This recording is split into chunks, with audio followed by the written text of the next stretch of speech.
Direct News TV. February 27, 2024. Feared Dutch drug lord Ridouan Taghi sentenced to life in megatrial. Dutch mob boss Ridouan Taghi and 16 accomplices have been convicted of 6 murders in a mass trial codenamed Marengo in the Netherlands. Taghi was acquitted on Tuesday of one of the killings, but handed a life sentence for the rest, concluding the years-long case.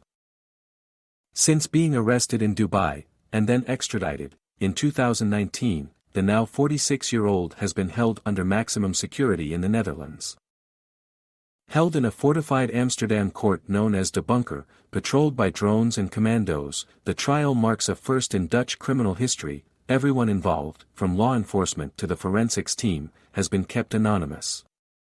It is also the country's largest ever trial. Taghi, together with Irish, Italian and Bosnian drug traffickers, was considered part of a super cartel, directing cocaine shipments to Europe.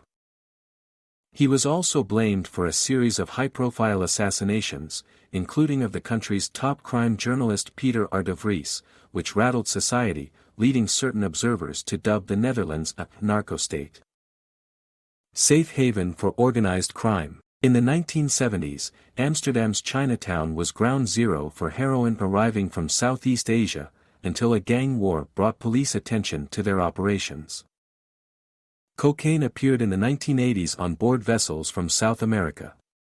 As the largest seaport in Europe, Rotterdam was a key landing site, with the sheer volume of cargo impossible to screen thoroughly.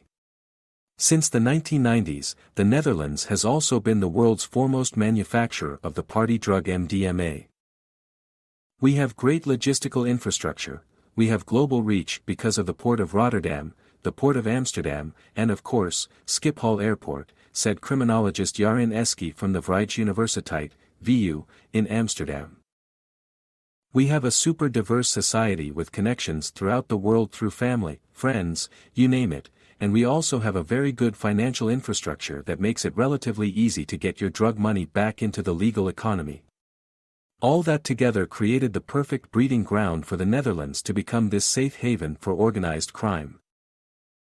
Before Taghi, the Netherlands' most notorious narco-baron was Klaas Bruinsma.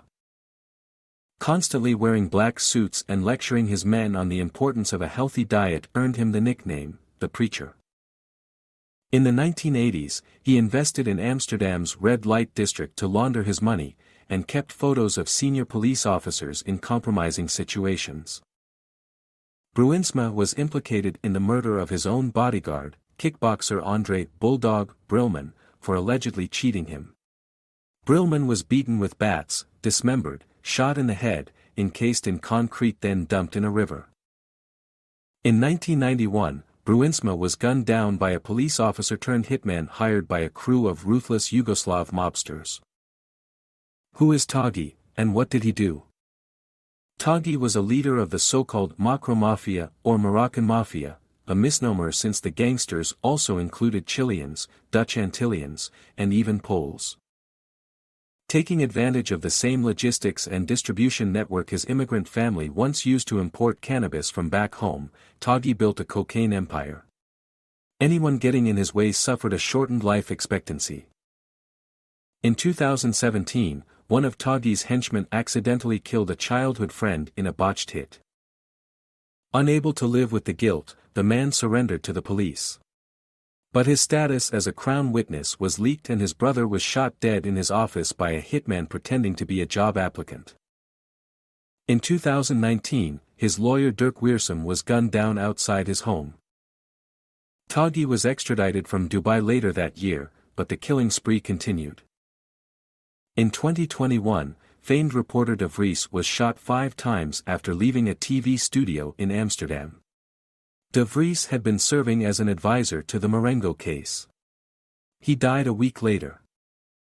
My thoughts on Taghi and his crew are the same as the old Pino's bosses, the elder generation of Amsterdam criminals, an anonymous source close to Amsterdam's underworld and nightlife scene told Al Jazeera. He has no principles. Shooting family members, uninvolved civilians, it's too much. Of course, nothing, since Taghi, has changed and the same sorts, of individuals, are still bringing in powder. According to Steven Snelders, historian and author of the book, Drug Smuggler Nation, Other Crime Groups, Chinese Gangs, the Klaus Bruinsma Group, were also connected to a number of liquidations. He added, however, these groups targeted other criminals. Taghi's group is connected to the liquidations of a journalist and a lawyer, which is unprecedented. Despite Taghi being locked away in recent years, the flow of cocaine continued unabated. The retail drug market has not changed since the arrest of Taghi, said Mokhtel Bus, director of the drugs charity Mainline. The prices of cocaine remain stable and the quality is quite high-grade compared to neighboring countries. Considering inflation in all other aspects in life, you could say that cocaine has actually become cheaper over the past years. Experts have said Taghi was a kingpin, but not a linchpin.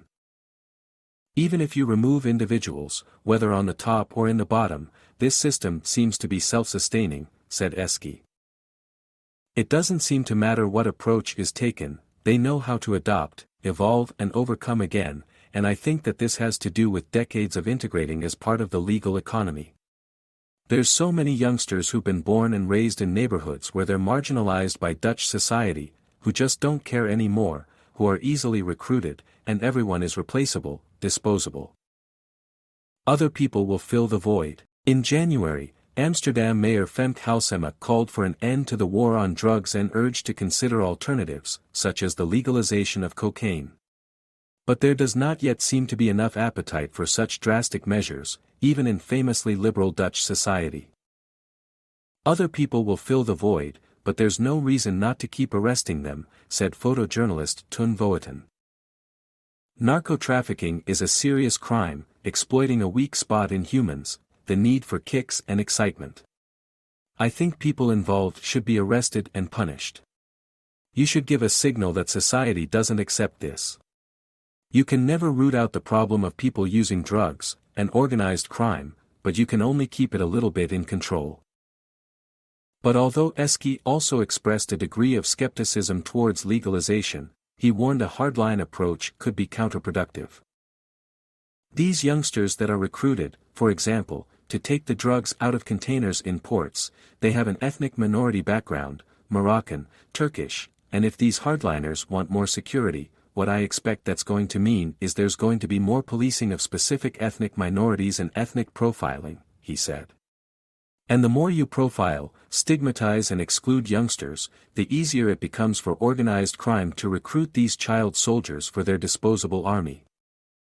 My name is Kingsley. Please like, share, subscribe and hit that notification bell so you can be the first to be notified whenever we post, you won't regret it.